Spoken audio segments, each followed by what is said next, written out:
Saber sobre como a fé de fato tornava alguém mais santo. Qual seria a utilidade e a validade dela no dia a dia, ao lidar com dívidas, ao lidar com relacionamentos, ao lidar com tudo. Era uma fé experiencial. Era uma fé que ela não era apenas aprendida, mas ela era demonstrada na prática. E quando se fala demonstrada na prática, a gente tem uma forma bem moderna e superficial de falar disso. Né? É porque não tem só que pregar, tem que viver. E isso torna o argumento dos puritanos muito vazio. Eles iam muito além disso. A fé tem me tornado que tipo de pessoa? E o tipo de pessoa que tem me tornado é uma evidência de que realmente eu tenho a fé ou não. Os puritanos valorizavam muito isso. Eu tenho uma vida que ainda está alinhada muito com a vida ímpia, eu tenho que questionar se a minha conversão foi verdadeira ou não. E se as lutas que estou passando, ela é a luta de um ímpio que chegou à compreensão da verdade, mas ainda não foi convertido, ou é alguém que já foi convertido e está no início, ainda tem dúvidas, não conhece direito os fundamentos da fé, ou a fé não é madura e por isso sofre mais do que os crentes maduros. Eles tinham todo esse tipo de percepção. Uma palavra muito apropriada para os puritanos nesse sentido era o alto grau de discernimento que eles alcançaram com o estudo exaustivo das Escrituras. O discernimento deles era uma coisa assim, absurda. Eu lembro de um sermão, era um sermão de um puritano que eu li uma vez, em que ele, fazendo várias aplicações a respeito da murmuração, do cuidado do cristão com a murmuração, ele diz o seguinte: porque tem gente que na prática fala assim, o fulano me encheu o saco o dia inteiro, o chefe, isso, aquilo, ele sabe que eu não gosto de fazer, sabe isso, e você fica ouvindo a pessoa, entende? Aí você pergunta, mas e aí, você fez o quê? Fala assim, o cara é chefe, né, vai fazer o quê contra o chefe? A gente fica calado, e além do mais, a gente é crente, né? Então, a gente não pode fazer o trabalho murmurando. Legal, ele não murmurou na frente do chefe, mas murmurou na frente do outro crente. E mesmo se ele não fizer na frente do outro crente, olha a observação desse puritano. Há pessoas em quem a murmuração apenas não encontrou caminho para se externar, mas estava o tempo todo lá no coração. Então, se você por fora não murmurou, mas por dentro continuou com um grau de descontentamento, continuou com a murmuração. Você continua sendo murmurador. E eles faziam essas observações para poder dizer para os crentes, então se você não xingou fulano, não tem nenhuma virtude nisso. Por dentro você amou fulano, não, amar também não, então você continua sendo um descrente. Eles estavam demonstrando, aplicando a doutrina de tal maneira, de forma que ela perscrutava, avaliava e julgava o indivíduo, não apenas nas práticas deles, mas nas intenções deles. Tudo bem, você não fez. Mas e aí? Falei assim, eu fiquei com raiva, mas não fiz. Então, se você ficou com raiva, você quebrou o mandamento. Porque o mandamento diz, a Bíblia diz que aquele que odiar o seu irmão é assassino. E Jesus Cristo falou, tá vendo o que foi dito aos antigos? Não matarás? Eu, porém, digo que aquele que odiar o seu irmão é réu de julgamento. Do mesmo jeito que o assassino. Qual é a raiz do assassinato, então? A ira. Você sentiu raiva, não matou fulano? Deu na mesma. Você é um crente e precisa... Então, eles pegavam textos bíblicos e varria para que a pessoa não saísse da pregação se desculpando e se justificando. Eu tudo bem, eu não sou perfeito nisso, mas também não tanto, velho. Mas essa palavra julga isso aí também. Essa palavra diz respeito a essa situação também. Então, os puritanos, eles tiveram uma atitude prática com a doutrina cristã que acabou se tornando o exemplo ideal para a Ibardi. A Ibardi tentou, na fase do projeto ainda, expressar isso na sua apresentação, seja por meio de slogan, que até hoje não foi criado com eficácia, o slogan próprio da Ibardi, ou no logo. E conseguimos no logo. Qual é a referência no logo que mantém uma relação com os puritanos? Todos vocês que estão aqui no início receberam aquela série de documentos que eu dei sobre igreja, diretório de culto, confissão de fé, ok? Dentre eles, logo lá no topo, tinha uma apresentação da Ibardi. Se vocês não leram, vocês não vão lembrar. Então. Lá na apresentação da Ibardi, que eu mandei para vocês, tem uma explicação sobre o conceito do nosso logo. A ideia, primeiro, a cruz para representar o cristianismo, porque a cruz não foi o único símbolo do cristianismo na história. Qual foi o primeiro símbolo do cristianismo? Peixe. Peixe. Peixezinho simples aqui. Também por conta do acróstico em grego, né, ictus, que tinha uma referência ao nome de Jesus Cristo, né, peixe. Algumas identificações numa época de perseguições, o símbolo do peixe ajudou, mas peixe não dizia muita coisa sobre a mensagem de Jesus Cristo, sobre a morte de Jesus Cristo. E a cruz, apesar de ser um símbolo de morte cruel, uma coisa horrível, logo cedo ela se tornou um símbolo exato da mensagem de Cristo, da própria vida cristã, de pessoas que morreram para o mundo e foram crucificados em Cristo Jesus. Então a cruz logo se tornou um símbolo apropriado do cristianismo. Mas essa não é uma cruz qualquer. Qual é a diferença dela para as outras cruzes que nós conhecemos? Essa é uma cruz celta, né? A cruz celta. Qual é o elemento aqui da cruz celta? É o círculo no meio, né? O círculo. A cruz celta, ela tem um círculo no meio. Os povos celtas, geralmente oriundos das regiões europeias, da Escócia, ela se tornou logo um símbolo do cristianismo protestante puritano. Os puritanos usaram com frequência o símbolo da cruz celta. As igrejas reformadas de origem mais escocesa, né, os puritanos ingleses, a gente vai ver igrejas presbiterianas, batistas reformadas. A convenção reformada tem uma cruz com um círculo, ok? Então, na imagem, a gente logo desde que idealizou a IBAG, pensou em manter uma ligação não apenas com a fé reformada, mas com a fé reformada idealizada no puritanismo. Ok, até aqui está tudo legal para nós sobre isso aí. A questão é, como nós vamos lidar com o conhecimento bíblico, pensando, eu acho que só o Gustavo não estava no estudo aqui da semana passada, os demais estavam, pensando em como eles lidaram com a Bíblia. Porque a nossa ideia, eu já falei isso com vocês, nós precisamos lidar com a IBAG na revitalização. Organização e organismo. O organismo é o corpo de Cristo, somos nós. A organização tinha a ver com diretoria, com estatuto, com o prédio que tínhamos hoje, tem a ver com as cadeiras, o espaço que nós utilizamos aqui. A organização, ela é relativa, pode variar de várias maneiras. Não tem ordens na Bíblia estipulando as formas da organização. A gente pode usar um templo com um sino numa torre. Pode ser uma coisa mais moderna, não importa. Aliás, um aspecto aí da cruz que nós tomamos, a cruz em forma de linhas, lembrando os prédios arranha-céus com aquele topo ali que foi feito, era uma ideia de expressar uma fé histórica, mas que se expressa no meio de uma sociedade contemporânea. Essa é a história do lobo. Esqueci essa informação. A princípio, quando nós estávamos encerrando a IBARG, eu já estava me preparando para um projeto que eu acabei mudando para a revitalização da IBARG. E ele contemplava uma coisa diferente. A IBARG carregou, ao longo desses 3 anos, elementos da liderança que veio pesando, algo da história dela, que as pessoas que saíram acabando. Se vê a IBARG, já se tem em mente os que estiveram na IBARG, as coisas que eles presenciaram. Então, a minha ideia era continuar o trabalho ministerial, mas não mais sob o nome IBARG. Tinha um outro projeto, era a Hope. Igreja Cristã ou Igreja Batista Reformada, a Hope. No entanto, eu percebi logo de cara que ao iniciar a revitalização, esse era um ponto que o pessoal não iria querer mexer muito. Eu deixei quieto, não fizemos nenhuma proposta nesse sentido.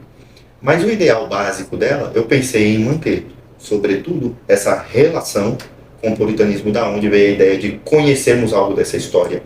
E saber que no puritanismo, lembrar que no puritanismo, nem tudo é copiável. E, obviamente, imagina a moda dos puritanos. Vai vir todo mundo com aquele roupão preto, né? O pastor com a peruca oficial da celebração. E por aí. Há outros elementos que são interessantes. Talvez mencione em outros momentos, mas... Vocês lembram qual foi o motivo principal que levou os puritanos a surgirem e a ter aquele relacionamento conflituoso com a igreja da época? Por que surgiu o puritanismo? Qual era a intenção original, logo no começo? Nós tivemos semana passada. Circular um pouco a imagem da Igreja Católica dos cultos. Era um problema eclesiástico, litúrgico. Vitrais, adereços, aquela coisa toda, lembrando todo o ornamento, né, da Igreja Católica. Os bispos, o ornamento todo das roupas, do vestuário. Então eles queriam tirar e muitos teólogos usam essa linguagem. Produziram uma imagem com a simplicidade puritana. E toda vez que eu vou em igrejas garbosas, eu lembro desse conceito puritano. Porque deixa eu ver se tem aqui. Eu tenho, na verdade. Vou ver para vocês verem. Existe uma questão da estética puritana, estética reformada puritana, que passa esse conceito de simplicidade no culto de Deus. No caso dá para ver, né? Uhum. Ainda assim, eu estou vendo alguns elementos ali que eu acho que eles não dariam muita atenção, né, as partes de cima. Paredes claras, bastante janelas para iluminar bem, bancos simples, sem muitos elementos decorativos. O que, a princípio, na cabeça dos puritanos, era um prejuízo em termos de estética interna, apenas na decoração. Vitrais, adereços dourados e essas coisas causavam distração. E eu, a princípio, achava isso assim meio... mas isso... E eu percebi como não era apenas os puritanos, os reformados davam muita atenção para essa questão do impacto que a imagem causava nas pessoas. E daí até o conceito, né, do ídolo e tudo mais. A imagem, ela coopera com um tipo de comportamento. A gente até induz. Você entrar em um lugar, a maneira como ele está arrumado induz um determinado ambiente. E é por isso que pessoas usam efeitos especiais e tudo mais, porque ela gera uma atmosfera. Uma crítica recente feita à comunidade Bethel Church, que há um tempo atrás aí eles, num culto, fizeram um tipo de efeito especial jogando uma purpurina dourada espalhada no meio da igreja, com a ideia de que visivelmente as pessoas teriam uma ideia do que é estar em meio à glória de Deus. Simularam algo da presença. E as pessoas ficaram comovidas, porque leva a isso. Cinema, toda a ideia de música e tudo mais é para levar a pessoa. Quem nunca aqui, acho que dentre os homens, né, assistiu um filme antigo aí, sei lá, Rock Balboa, tanta pessoa já, porque a música leva para isso. Então a ambientação promove comportamentos.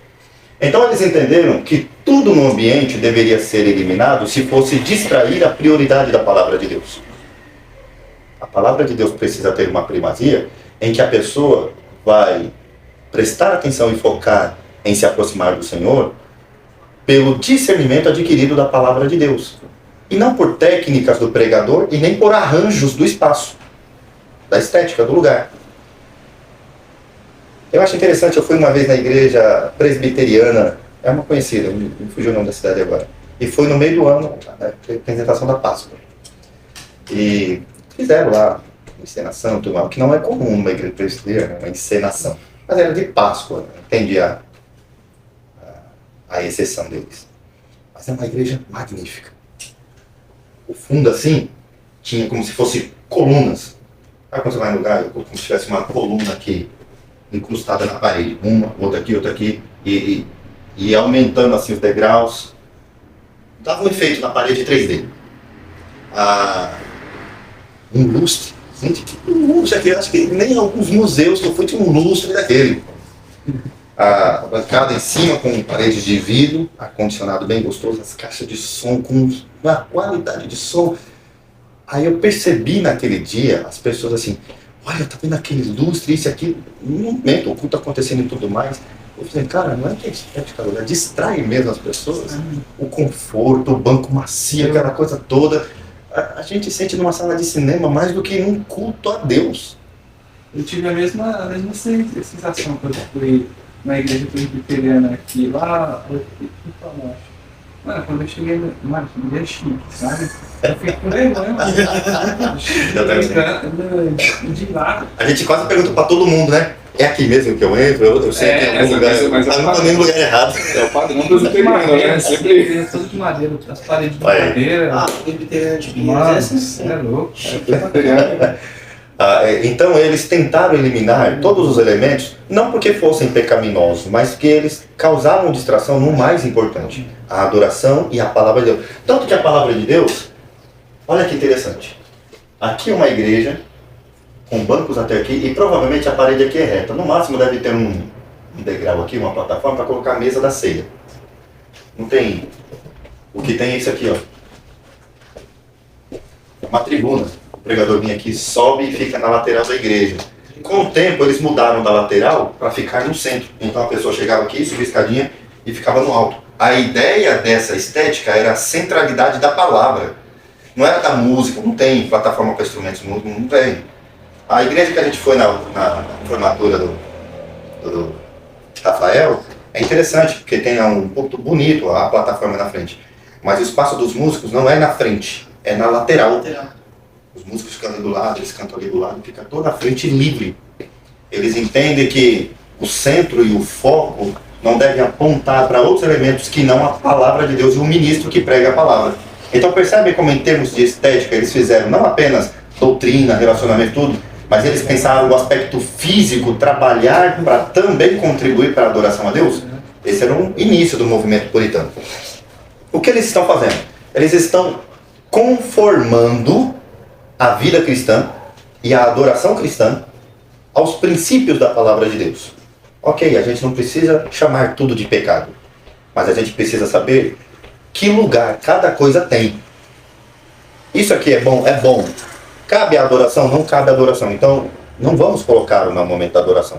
Vamos usar depois, no evento, na festa que tiver, na celebração, na festa social. Então eles fizeram a distinção dessas circunstâncias apropriadas de todas as coisas. O culto tem um objetivo, as outras coisas vão distrair esses objetivos. Então eles purificaram o culto nesse sentido. Nós hoje temos uma tendência de igrejas que vão olhar para isso, primeiro, sem princípios, e muito menos sem Bíblia, e muito mais sem Bíblia. Ah, mas isso aí não tem nada a ver. A gente usa, não causa nenhum mal, vamos usar então. Eu imagino que não é demais para nós, como uma igreja reformada, na medida em que desenvolvermos a nossa cultura, o nosso espaço, o nosso lugar, a igreja valorize esses detalhes. Por quê? Será um causador da impressão das pessoas que vão chegar a primeira vez, sejam ímpios, sejam outros visitantes. Eu lembro que dos momentos que a IBAG presenciou no começo, teve uma pessoa que visitou a igreja, um não cristão, um parente de uma pessoa da IBAG. E quando chegou em casa, essa pessoa falou assim para o nosso irmão, falou assim, fulano, falando para outra pessoa que tinha saído para outro lugar, fulano, você precisa ir lá um dia na igreja dele. Cara, eu fui lá, não vi nada, só vi Bíblia e Deus, a pessoa falando lá sobre Deus na pregação. O louvor deles, não tem, eles lá só falam da Bíblia e de Deus o culto todo, no louvor, na oração. E a gente ficou assim, poxa, então, que bom que a primeira imagem que a igreja carregou para aquela pessoa visitou foi essa, né? Imagina a pessoa chegando, você precisa ver, tem uma cantina lá com espaço, um ar-condicionado maravilhoso. E olha o piso daquele lugar. Nossa, a pessoa não mencionou nada dos cânticos, do momento da adoração, da pregação, então, vai lá. Um tempo atrás, na igreja que eu era, o rapaz saiu de lá, e aí um tempo depois eu encontrei com ele e falei assim, aí você sumiu? Não, eu mudei de igreja, tô indo em outra igreja, tipo, não tô perdido, né? Mas tá indo aonde? Tô indo na igreja fulano lá, esqueci o nome, que é do Edson Repostini. Aí eu falei, que legal, como que é lá? Cara, eles têm umas luzes no louvor que é do... Não acredito. É o efeito do espaço. Como a música, para quem gosta de filme, cria esse efeito, a imagem causa esse efeito em todo mundo. Crianças, haja vista as pessoas que cuidam de criança. As salas são preparadas, as crianças entram, ela já se dá bem por conta do que os olhos contemplam. Quando a criança chega na igreja, se ela vê a igreja como lugar de divertimento, é assim que ela vai tratar, é um lugar para eu ir lá brincar. Ok, dado aí os momentos, as nossas crianças hoje elas participam do culto e quando tiver no departamento infantil, depois ela vai para o espaço dela, o espaço lá é diferente. Mas quando ela vê a igreja, qual é a noção que ela deve ter? Quando o ímpio chegar na igreja, qual a noção que ele tem que ter? Ok, esse é um princípio que me parece que é muito bom para se desenvolver, como fizeram também os puritanos. Se há princípios gerais que nos ajudam a determinar o andamento das nossas decisões para os aspectos físicos, tanto quanto para os aspectos importantes de relacionamentos e mais, acredito que é uma boa, a gente deve assumi-los. As outras coisas que foram mitos ou foram exageros dos puritanos, ok, a gente vai ter sabedoria para tirá-los de fora. Mas a questão é, e quando eles pegarem nos pontos realmente importantes? Quais são os pontos importantes? Acabei só de introduzir quando falei aqui antes sobre a questão da murmuração. Estamos dispostos realmente a fazer da comunidade, do organismo, a organização pode ter um impacto disso, posteriormente. Mas na construção da nossa comunidade, da comunhão dos irmãos, estaremos dispostos a levar a Bíblia a sério, que é o que está por trás da ideia, igreja bíblica. Estou por trás de uma igreja, estou procurando uma igreja bíblica. Quem aqui já usou essa expressão? Eu fiquei um tempo passado, eu estava procurando uma igreja que fosse bíblica. Quem já usou essa expressão? Ali, que realmente andou um bom tempo aí. Nos grupos reformados que eu participo da convenção, o pessoal pergunta assim, fala assim, tem um parente que está mudando para a cidade de Sal, ele quer saber se tem uma igreja bíblica lá. Parece que está ficando muito comum a fala. O que é uma igreja não bíblica? Vou começar aqui conosco.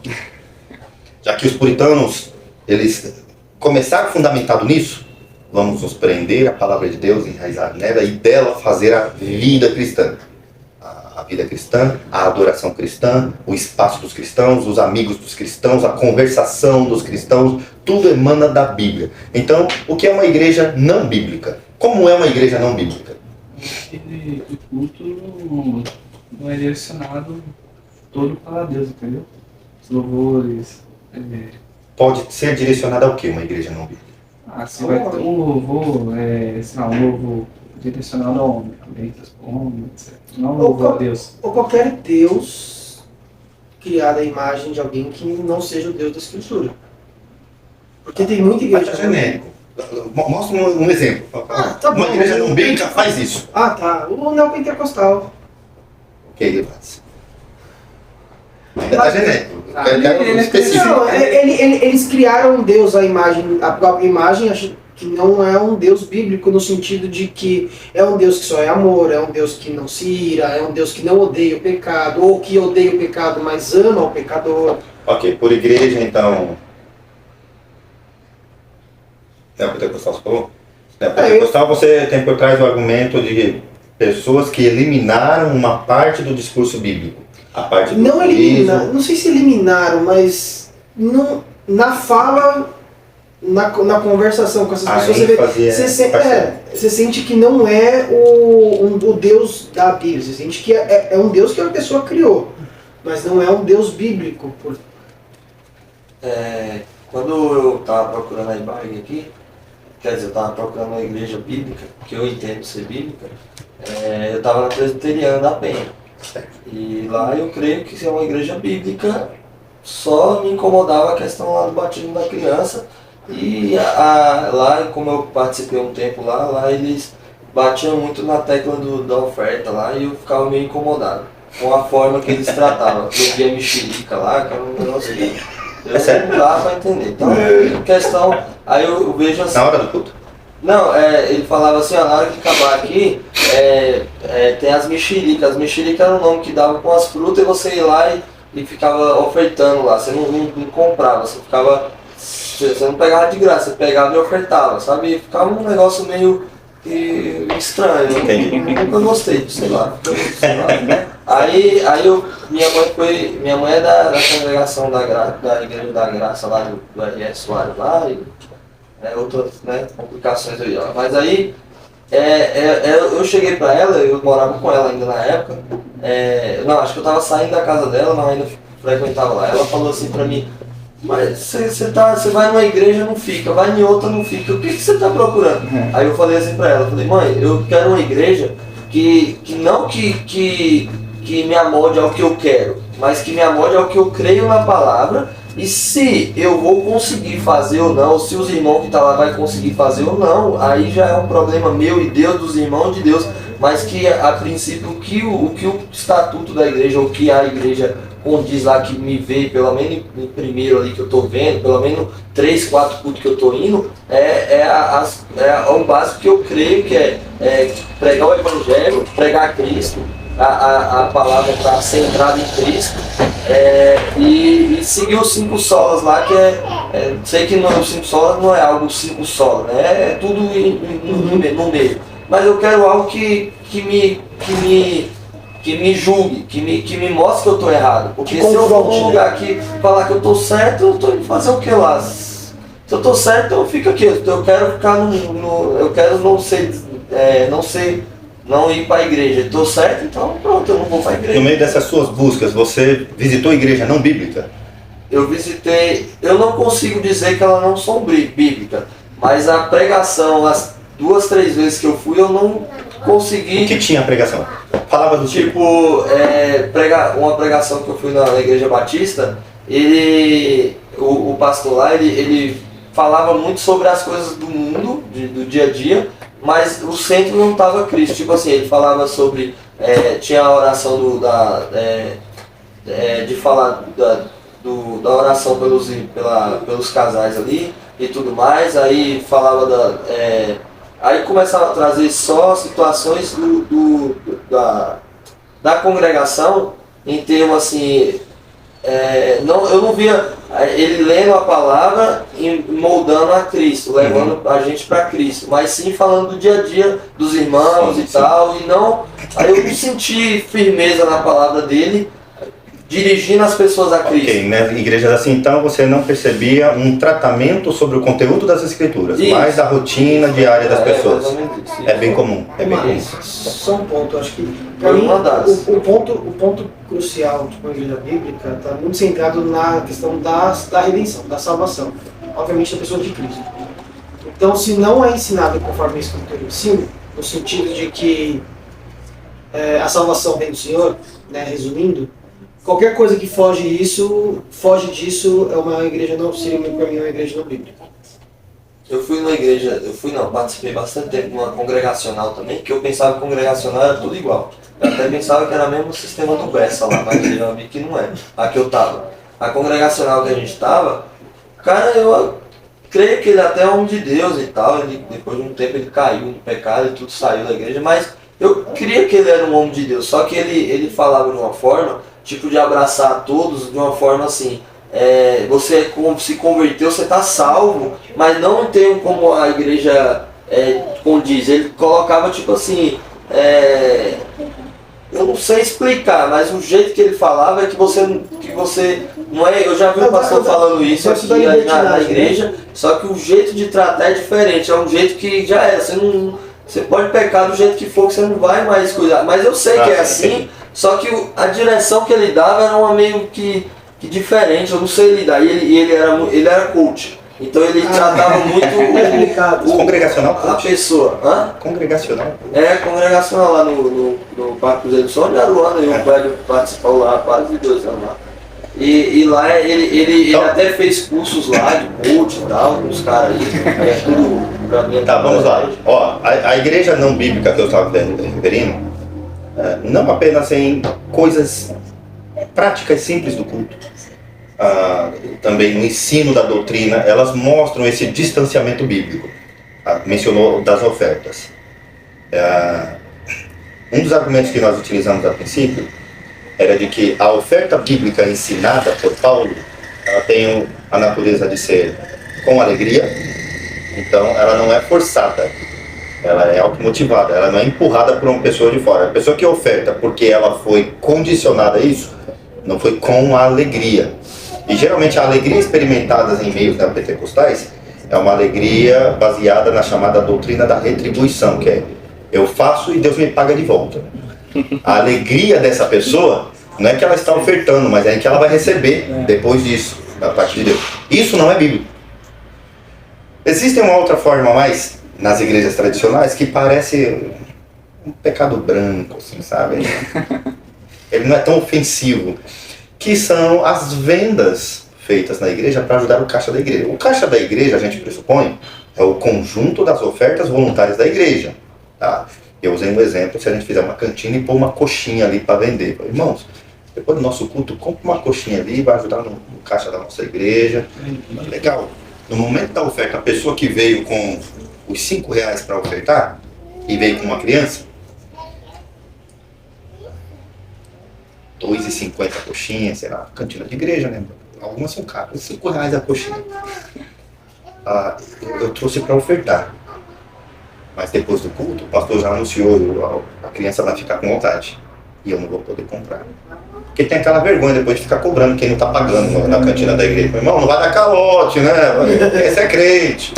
Então a pessoa fala assim, bem, se eu ofertar agora, o dinheiro do gasofilaço vai para onde? Caixa da igreja. Mas se comprar na cantina? Vai também. O pastor falou que vai pro caixa da igreja. Então, eu vou comprar coxinha, porque pelo menos eu vou comprar coxinha. A criança vai ficar com vontade, ou eu, né, não vou ficar com vontade. Se de qualquer jeito vai pro caixa da igreja, já não é mais voluntário. Tem um interesse por trás, tá recebendo alguma coisa em troco. Não é mais oferta. É negócio. Não importa se o dinheiro vai para o caixa da igreja, o ato não é de oferta bíblica. Então essa prática não é bíblica, de acordo com o ensino da contribuição na Bíblia. Aí tem a cantina, tem os bazares que as pessoas fazem, as campanhas que vende tudo. Mas se fizer, por exemplo... Campanha é um pouco diferente, tá, gente? Pessoal, a gente vai construir o nosso templo. A gente vai ofertar por isso e tudo mais, mas a gente também vai levantar recursos para isso. Vamos vender tal coisa? Porque a gente tem pessoas lá no Novo Testamento que para oferta, aí é para oferta, tá? É diferente da campanha que eu estou falando da construção do templo. Elas vendiam as coisas para poder ofertar na igreja. Então a gente pensar assim, o grupo de irmãs estão fazendo coisas, estão vendendo e querem ofertar a arrecadação para a igreja. É diferente. Por quê? Não está a igreja vendendo algum item, mas alguma pessoa usou material seu e a arrecadação foi doado para a igreja. Aqui tem caráter de oferta, ok? Mas na construção do templo, a gente vai usar as nossas ofertas. Em parte, a gente vai usar dinheiro de arrecadação feita por outras maneiras também. Porque nesse caso, o uso do dinheiro, ele tem uma natureza que não tem nenhum conflito com isso. Tá? Estamos construindo um prédio, uma casa, mas estou falando de outra coisa diferente. Para manutenção do organismo, que geralmente a gente vê ali Paulo falando, olha, tem pessoas com fome, estão precisando de roupas e tudo mais. A igreja fala assim, as nossas ofertas vão contribuir para isso. O que é chamado de oferta na igreja, que em certa parte vai para uma administração física, em outra parte vai para suprir uma cesta básica para alguém, vai para suprir alguém que está com... O que é oferta é dinheiro que só foi levantado como oferta. Aqui a gente tem que fazer distinção da natureza do dinheiro. Esse dinheiro não é oferta, esse dinheiro foi uma contribuição dada por alguém, foi uma arrecadação feita pela igreja que produziu isso e conseguiu comprar. Oferta é outra coisa. Tá? Esse outro é em si pecaminoso? Não é. Não necessariamente. Dependendo do fim que vai utilizar. A igreja, ela sobrevive do quê? Das suas ofertas. Eu estou falando dos ministérios da igreja. Tá? A igreja, o ministério pastoral da igreja, o missionário que a igreja está enviando. Na minha opinião, o que é dos ministérios da igreja, que pertence à igreja, a natureza da oferta deve ser suficiente para suprir isso. A igreja deve sustentar essas coisas com suas ofertas. Ok? Quem decide isso? A igreja arrecada, a igreja elegeu alguém, esse alguém vai fazer a distribuição, que é o que fizeram com os diáconos. Todo mundo lá doa, e esses diáconos decidem como vão distribuir. A igreja faz a administração nesse sentido. Gente, se eu tomar isso aqui, a gente vai... Vamos deixar detalhes lá para depois. A gente vê ofertas, a gente vê música, a gente vê a forma de lidar com a palavra de Deus. A questão do princípio que os puritanos falaram. Se a palavra de Deus precisa ter uma prioridade na hora da adoração, os elementos distrativos devem ser retirados, existe sim fundamentação bíblica para isso. Existe sim fundamentação bíblica. Então, ok, quando se foge desses princípios, a igreja não está sendo bíblica. Então, estamos falando de fugir da Bíblia, literalmente, de um conceito claro na Bíblia, ou fugir teologicamente da Bíblia, porque existem alguns argumentos que nós construímos a partir da Bíblia. É coerente com a Bíblia. Não está lá literalmente, mas é coerente com ela. E sair disso é distanciar-se também da Bíblia. Ok? Então, qual a minha intenção disso tudo? A maior parte das igrejas olham para isso como coisa que é banal. O que tanto faz como tanto fez, fazer uso delas ou não. E me parece que uma saúde bíblica de uma igreja está muito dependente do quanto a igreja é rigorosa com isso.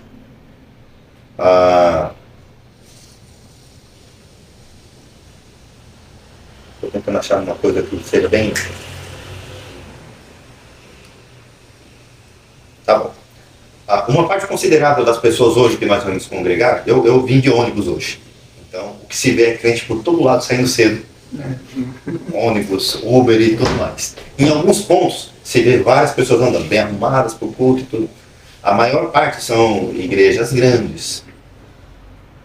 Uma pessoa que está procurando a igreja e ela chega, por exemplo, nasci para Deus. Eu nunca fui lá pessoalmente. Eu imagino ser bonita já por fora que não está acabado. Imagino por dentro. Eu tenho um amigo que ele é de lá. E alguns já fizeram algum comentário de lá. Isso forma na minha cabeça uma imagem de critérios que as pessoas adotaram para escolher a igreja. Por quê? Porque lá tem um estacionamento, já falaram uma quantidade de carros ali que eu achei assim, que extrapolavam.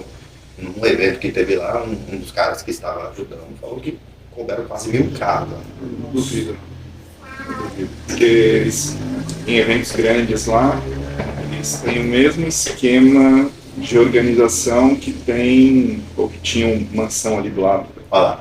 Então, os guardinhas na rua, organizando o trânsito. É muita coisa.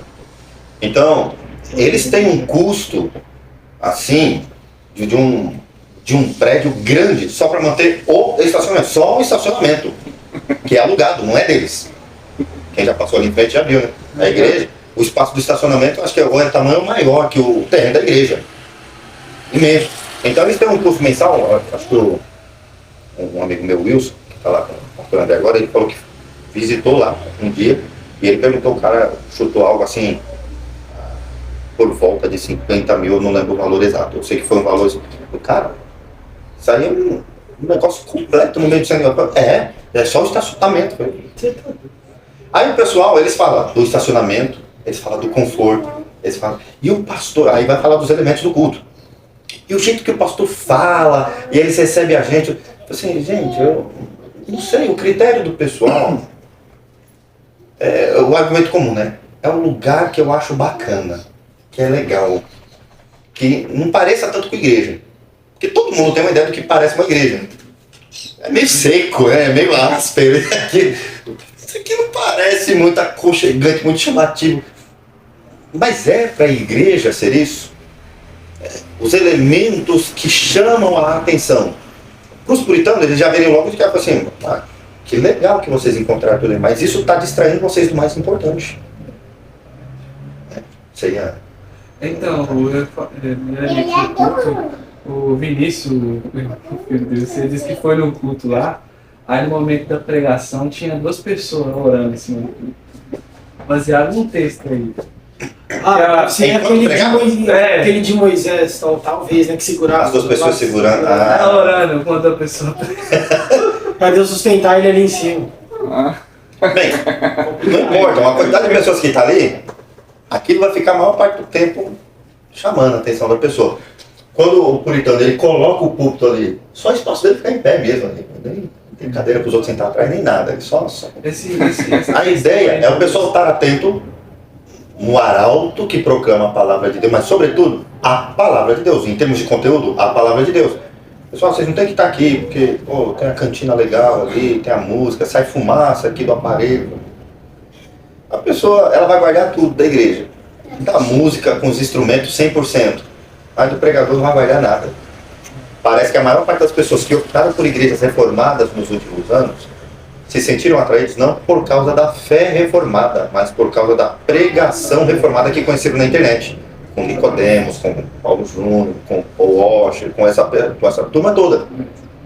Então, o que abriu os olhos dessas pessoas foi o conteúdo. Cara, é isso aqui então. Não é aquilo que eu tô achando bacana, que eu tô achando legal. A ideia, puritano, purificar o culto, purificar a liturgia de elementos que distraem ou que desvirtuam as pessoas do que é certo, deve ser um elemento fundamental na igreja reformada. Se a gente não aprende isso em termos do puritanismo, a gente vai criar uma igreja de nome reformado, mas que segue a mesma tendência da turma toda. Não é uma igreja diferente dos outros.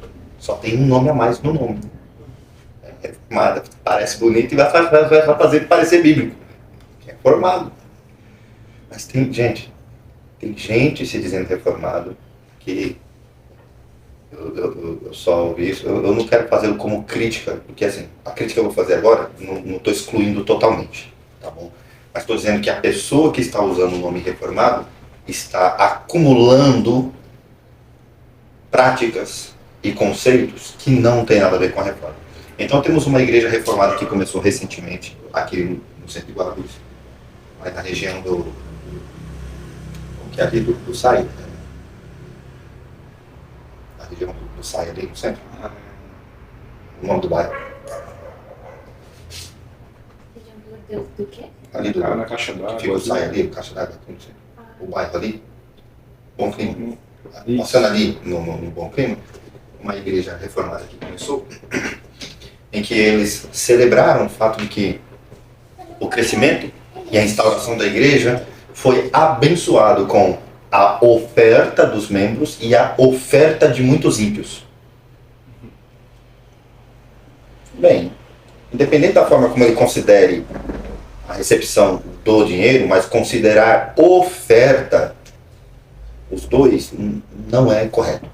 Uma vez que a natureza do ímpio, a oferta é um ato de culto, um ato de um coração transformado.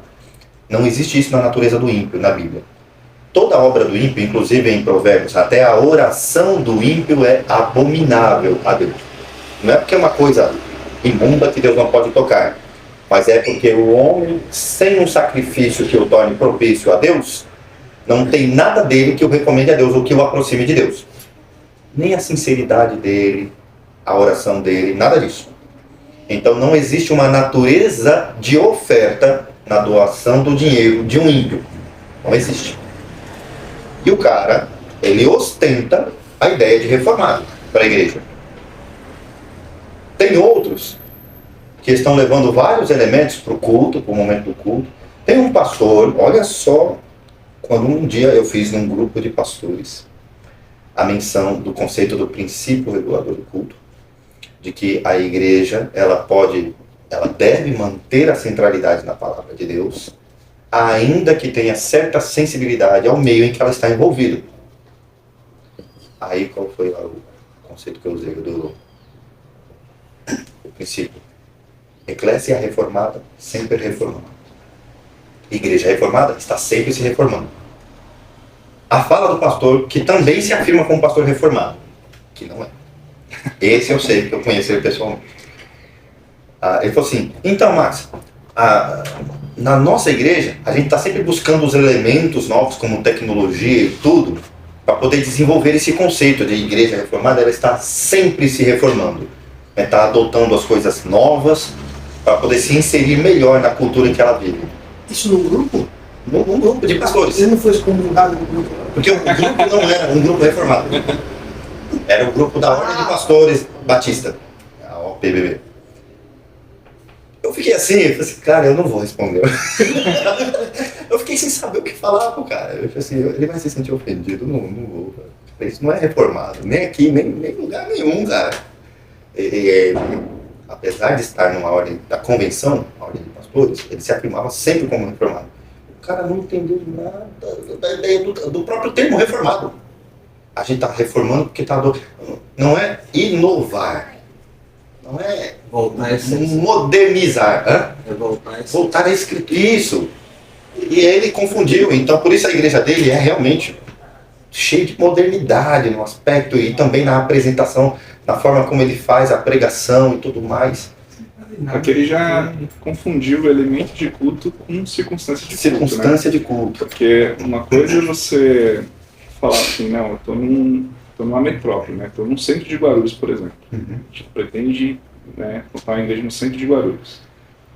E uma das coisas é, por exemplo, a gente usar uma linguagem muito rebuscada, uma metrópole, uma cultura pop.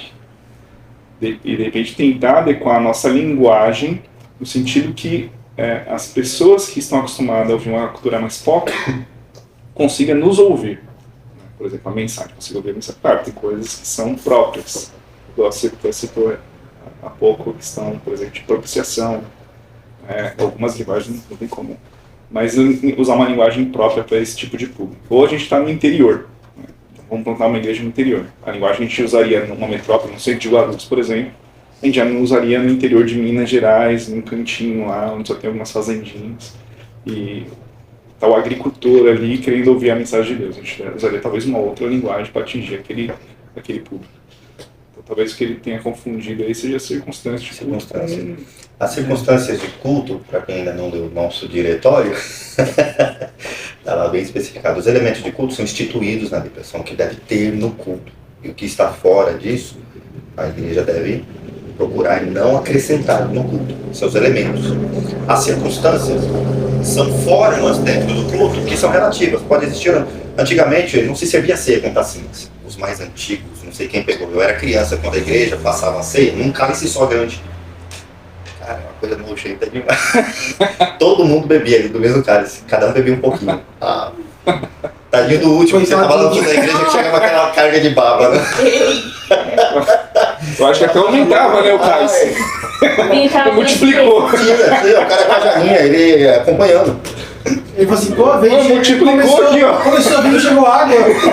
Aí foi um discurso na época de questão de higiene, cada um usar coisas individuais e tudo mais, mas deu uma briga na igreja, porque não, a ceia sempre foi feita assim, mas agora com essas inovações aí.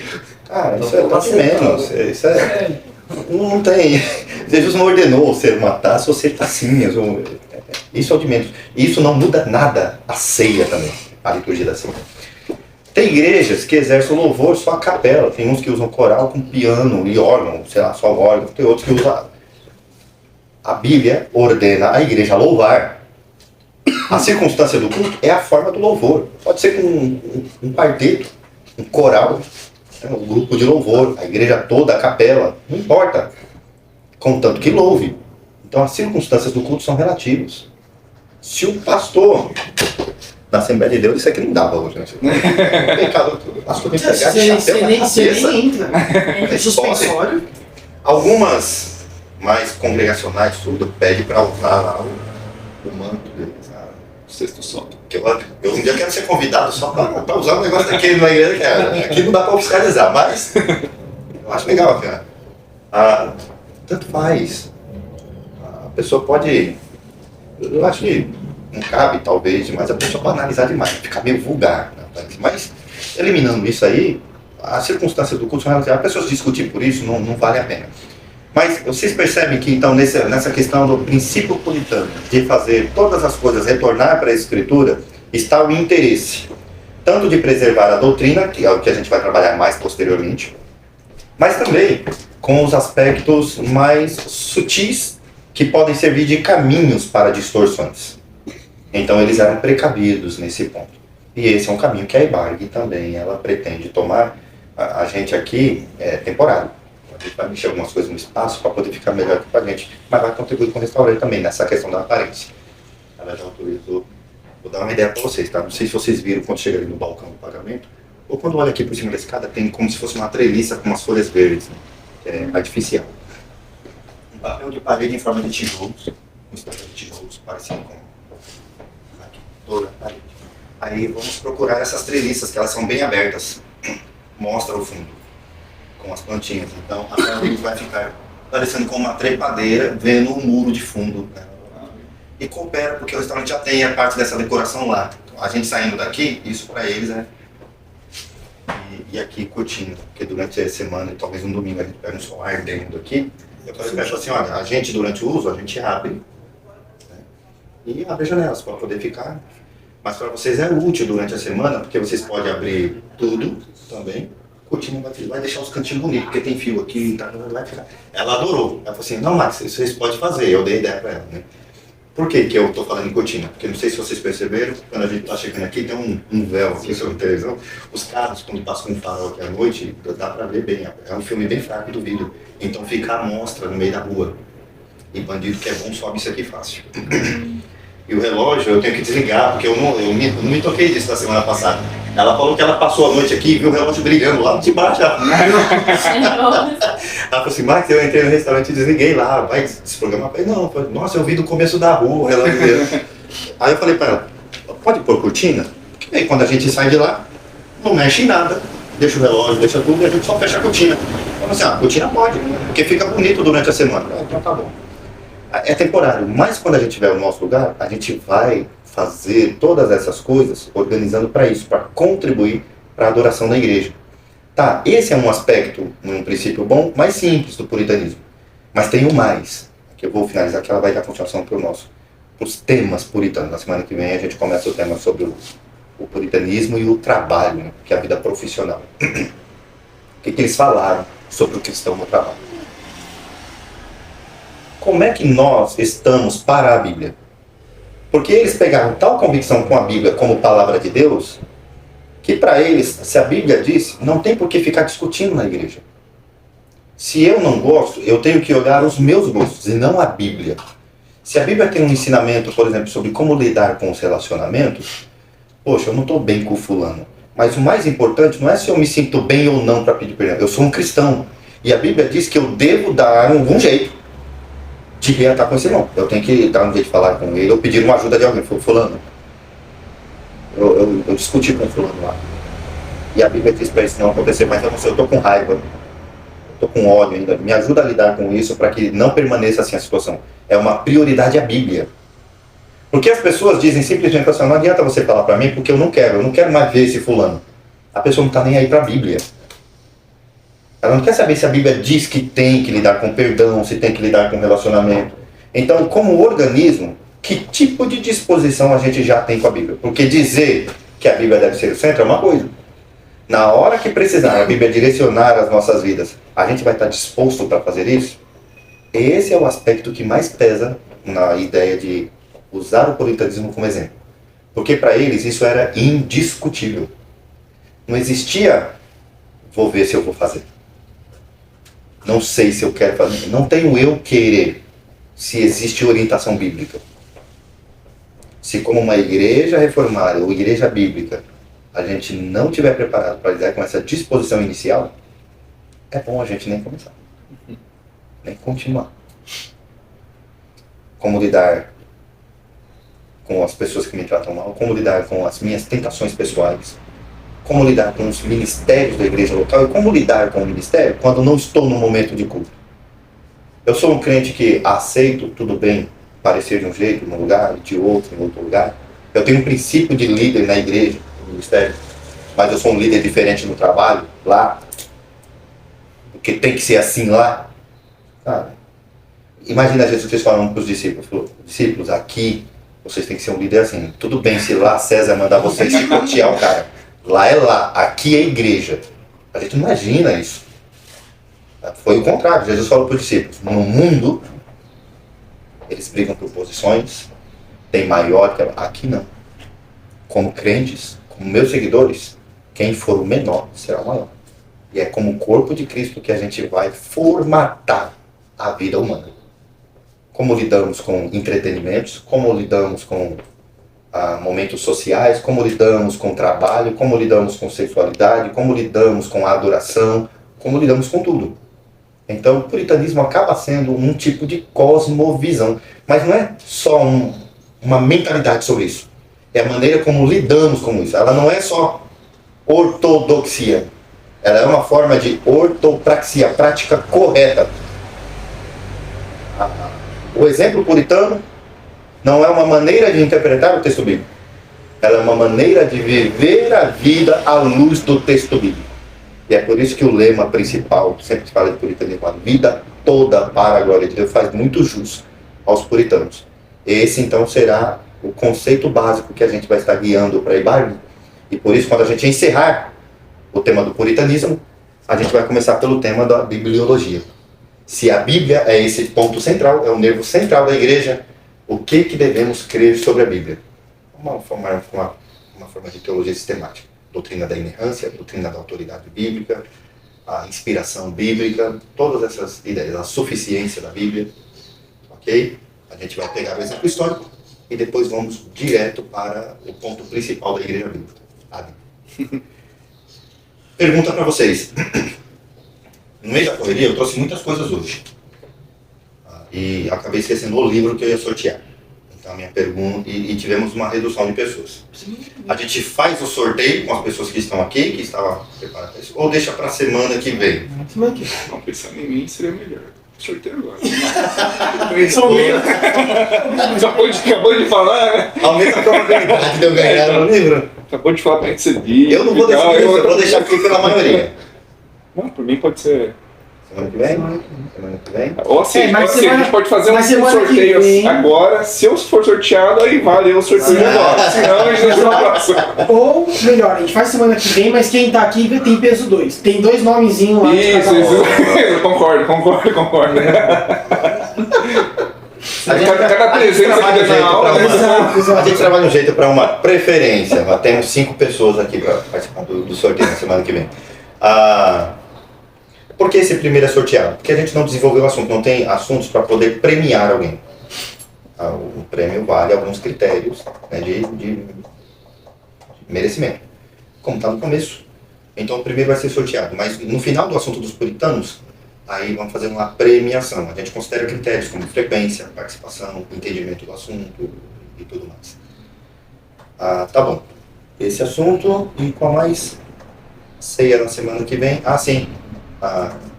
Muito rapidamente estarei prestando conta de algumas coisas que a gente já está movimentando sobre a nossa igreja. Ok? Podemos iniciar? Aí depois da oração aqui a gente só dá uma olhada aqui no espaço. Ok? Aí eu fecho aqui depois. Soberano Deus, em nome de Jesus Cristo, eu te louvo e agradeço por este pequeno momento de consideração sobre este momento tão importante da história que o Senhor nos provê como exemplo. Que o Senhor fez no movimento puritano possa ser uma referência de boas decisões que nós possamos tomar em relação à nossa igreja. Aprender com o exemplo de homens que temeram ao Senhor e, sobretudo, valorizaram a palavra de Deus em todos os aspectos possíveis. Possa ser uma lição não apenas a ser aprendida, mas a ser praticada pela Ibarne. Que o Senhor nos direcione no propósito de moldarmos a Ibarne sempre mais e mais à luz da palavra de Deus.